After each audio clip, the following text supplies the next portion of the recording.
Hi, welcome to my YouTube channel knowledge with Ragib. तो चलिए हम लोग देखते हैं, मुगल डायनेस्टी देख रहे थे, उसका सेकंड पार्ट देखते हैं, औरंगजेब देखते हैं हम लोग। ठीक है, तो औरंगजेब के वक्त आप देखिएगा ना, तो इसका वजीर एक होता है असद खान। असद खान इसी का वजीर होता है, जो सबसे लॉन्गेस्ट टाइम के लिए, अगर देखिएगा कि मुगल पीरियड में सबसे लॉन्गेस्ट टाइम के लिए वजीर जो रहा है, तो ये असद खान ही है जो औरंगजेब में रहता है। असद खान लगभग 30 साल 32 साल के आसपास ये इसका वजीर बन के रहता है, असद खान, समझ गए।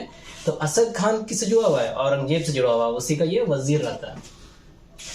काफी खान जो है ना, काफी खान ये लिखता है एक बुक, ठीक है, मुंतकाफ उल लुबाब। ये बुक कौन लिखता है? काफी खान लिखता है, जो औरंगजेब में ही है आपका। फिर इसका एक बायोग्राफी जो है, उसका क्या नाम है? अलमगीरनामा। अलमगीरनामा जो है, इसी का बायोग्राफी औरंगजेब का ही, जो कौन लिखता है? मिर्जा मोहम्मद काजिम लिखता है। मिर्जा मोहम्मद काजिम लिखता है। एक्चुअली होता क्या है कि ये लिखने के लिए बोलता है, बट हाँ 10 साल तक ही लिखता है, उसके बाद फिर रुकवा देता है, तो फिर नहीं लिखता है। तो उतने तक ही इसमें है बात। तो एक्चुअली कौन है? औरंगजेब लिखवाता है, जो स्टार्टिंग में 1658 से 1668 तक ही लिखता है, उसके बाद नहीं। तो बेसिकली कौन है, कौन लिखा है अलमगीरनामा? मिर्जा मोहम्मद काजिम लिखा है। तो औरंगजेब का बायोग्राफी क्या कौन है, कौन सा है? इसी बुक को बोलते हैं कि औरंगजेब का बायोग्राफी है अलमगीरनामा। अलमगीर का टाइटल लिया था ना जी 1658 में, बताया था आपको। अब देखिए 1667 में एक रिवॉल्ट होता है, अफगान का रिवॉल्ट, समझे? अफगान का एक रिवॉल्ट होता है। अब इतना नाम याद नहीं रखना है कि इस वक्त कौन था, क्या हाकिम अजमल खान था, हाकिम खान था, अजमल खान था, कौन था, तो उतना नहीं। बट हाँ, औरंगजेब अफगान से लड़ता है कि नहीं, ये इंपॉर्टेंट है, लड़ता है, ठीक है। तो अफगान से ये लड़ा है। फिर 1669 में ये एक बैटल करता है, जो तिलपाट जो है, एक आपका जगह है, ये हरियाणा में है, फरीदाबाद डिस्ट्रिक्ट में। तो 1669 बैटल में तिलपाट वाला होता है। ये एक्चुअली तिलपाट बैटल किस चीज से जुड़ा हुआ है? जाट और मुगल में कौन, और स्पेसिफिक जाइएगा तो औरंगजेब। तो ये तिलपाट होता है। उधर से कौन लीड कर रहा होता है? जाट की तरफ से तो गोकुल जाट कर रहा होता है, जिसको हराता है ये। फिर ये आता है तो राजा राम भी आता है, राजा राम जाट, वो भी आता है लड़ने के लिए। तो एक्चुअली क्या करता है राजा राम, और भी क्या करता है, ये तांडव क्या मचाता है आपका, कि जो अकबर का टॉम होता है ना, उस पे वो मतलब हमला बोलता है, ठीक है, और उसके कब्र से उसका निकाल कर पूरा जला देता है उसका, समझे? उसका जो अस्थि होता है, उसका जो मरा हुआ डेड बॉडी होता है, उस डेड बॉडी को पूरा जला देता है, तहस नहस करके रख देता है ये राजा राम। इसके बाद और भी आता है, चुरामन भी आता है। तो इस तरह से ये जुड़ा हुआ है। जाट से लड़ाई करता है कि नहीं? तो हाँ, करता है। फिर 1672 से 73 में सतनामीज से भी ये रिवॉल्ट करता है, समझे? उसके बाद 1675 में ये रिवॉल्ट, अब इसके अंदर पूरा नहीं जाते हैं, ठीक है ना, टाइम बहुत ज्यादा लग जाएगा, उतना इंपॉर्टेंट नहीं है, बट हाँ एक बार बैक ऑफ माइंड में होना चाहिए कि ये हुआ है, ठीक है। 1675 में एक रिवॉल्ट होता है, ये बहुत इंपॉर्टेंट है, याद रखना आपको, कि गुरु तेग बहादुर को कौन मारा था, एग्जीक्यूटेड कौन करवाया था? तो यही औरंगजेब किया था। तो 1675 में ये क्या करता है, इससे भी आपका सिख वाला जो होता है, सिख का ये 9वां गुरु है, ठीक है। तो ये गुरु तेग बहादुर को क्या करता है, मरवा देता है, मार देता है। और ये जहां मारता है ना, वहीं क्या एक है गुरुद्वारा बना हुआ है, गुरुद्वारा सिसगंज, दिल्ली में ही है। यही जो जहां मारता है इनको, वहीं पे है ये सिसगंज गुरुद्वारा, आप देखिएगा वहीं बना हुआ है। उसके बाद ये डेक्कन में देखिए, स्टार्टिंग में क्या होता है ना, कि 23 से 25 साल जो होता है, स्टार्टिंग में नॉर्थ में ये लड़ रहा होता है। पहला वाला जोन इसका जो चलता है 1658 से देख रहे हैं, तो पहला स्टार्टिंग में 23 से 25 साल कहाँ लड़ता है? नॉर्थ में। उस समय मराठा जो है ना, बड़ा ग्रो कर रहा होता है। फिर वो अगला फिर 25 साल जो होता है, वो साउथ में लड़ रहा होता है। तो देखिए डेक्कन में क्या करता है, डेक्कन में ये बीजापुर को भी जीतता है 1686 में, बीजापुर को जीतता है। क्या एक्चुअली बीजापुर को बाद में जाता है जीतने के लिए, एक्चुअली उससे पहले जयसिंह भी जाता है। तो वो लोग एक्चुअली जीत नहीं पाते हैं, और भी लोग जाते हैं, लेकिन वो लोग जीत नहीं पाते हैं। तो फिर ये एक्चुअली फिर बाद में जाता है, तो ये बीजापुर को जीतता है, खुद गया है बीजापुर को, खुद ही जीता है, ठीक है, 1686 में। फिर गुलकुंडा जो है, गुलकुंडा को भी जीतता है, 1687 में ही जीतता है गुलकुंडा को, समझ में आया? अब 1687 में ये गुलकुंडा को जीतता है, समझ में आया? तो ये गुलकुंडा को जब जीतता है, तो इसमें 2 केस होता है, कि जैसे गुलकुंडा को ये भी किसी और को भी भेजता है, ऐसा नहीं है कि गुलकुंडा को भी जीतने खटाक से खुद ही पहुंच जाता है, ठीक है ना। जैसे सहिस्ता खान जो है, वो क्या करता है, बंगाल पे भी अटैक करता है। सहिस्ता खान बंगाल को मिलवाता है, और चटगांव जो हो गया, सोनदीप जो होता है, उसको पुर्तगाली से छीनता है, उसको भी जीतता है। तो बंगाल की तरफ रिवोल्ट करवाया है कि नहीं? तो हाँ, करवाया है इसने।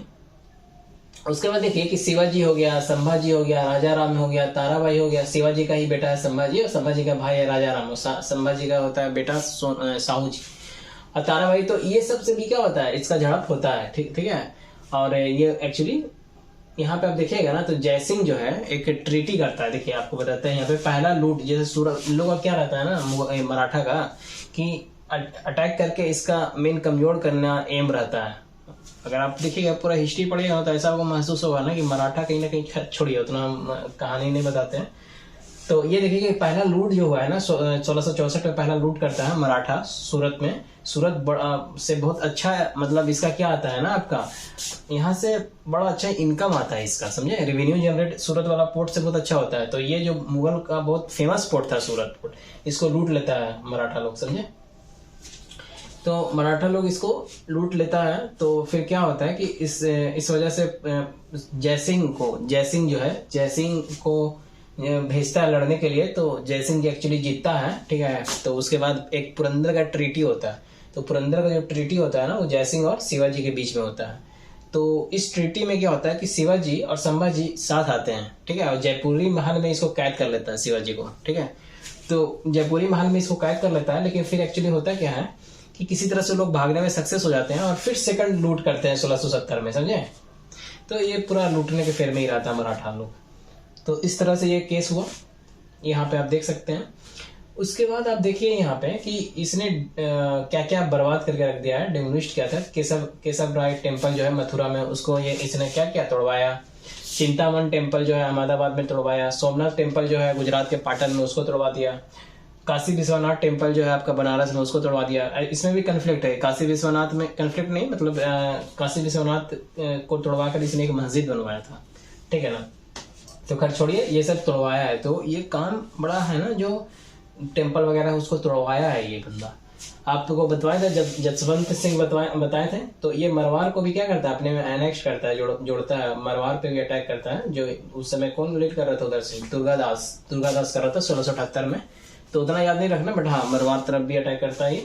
जो है कर्नल टोड इसको एक टाइटल देता है दुर्गादास को, ओडिसेस का टाइटल।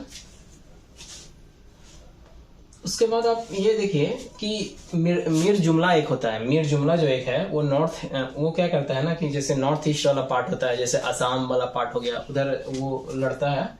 अहोम्स जो है, अहोम्स जो आपका जाति होता है, ट्राइब होता है, उससे भी लड़ता है मीर जुमला।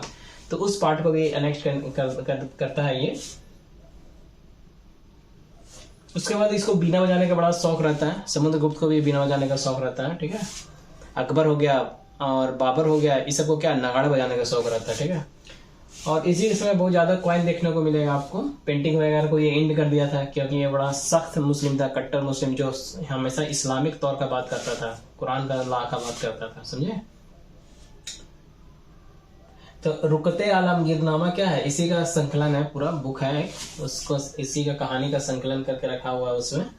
और बाकी ये क्या किया था, जजिया लगाया था हिंदू पे, लेकिन थोड़ा नेचर वाइज ये अच्छा भी था। मतलब इन द सेंस कहिए कि ये बड़ा था इस्लामिक बंदा, लेकिन जैसे इस्लामिक के तौर तरीके पे चलने वाला था। जिस तरह से देखिए कुछ चीजें क्या हुआ ना कि जिस तरह से इंट्रोड्यूस हुआ है चीजें, उस हिसाब से बस ये गो विथ फ्लो था, ठीक है। तो जैसे आप देखिएगा तो स्लेव हो गया, ठीक है, चाइल्ड हो गया, या फिर वोमेन हो गई, ठीक है, या बेगर जो भिखारी लोग होता है, तो उस सब पे जो टैक्स था ना, उस टैक्स को ये माफ कर दिया था, उस लोग पे टैक्स माफ कर दिया था। तो ये इसमें सिनेरियो था, समझ गए।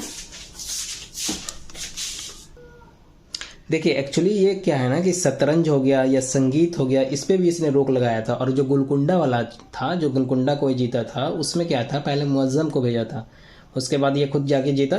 और आपका बीजापुर वाला जो जीत नहीं पाया था, असफल हो गया था, तो खुद जाके फिर जीता, घूस देकर जीत गया था, ऐसा कहा जाता है। और फिर बीजापुर वाला जो बैटल था ना, उसमें जयसिंह को भेजता, बहादुर खान, दिलेर खान को, ये सब भी नहीं जीत पाया था, तो बाद में खुद जाता है, तो औरंगजेब खुद जाता है और उसको जीतता है। बीजापुर में उधर से कौन लीड कर रहा था जी, बीजापुर में उधर से सिकंदर आदिल शाह लीड कर रहा था, और गोलकुंडा में उधर से कौन लीड कर रहा था, तो अब्बुल हसन कुतुब शाह कर रहा था।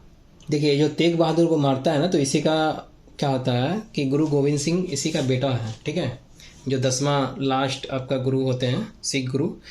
तो वो क्या करते हैं, फिर एक कम्युनिटी ऑफ वॉरियर का एक फॉर्मेशन करते हैं, जिसको खालसा से जाना जाता है, समझे।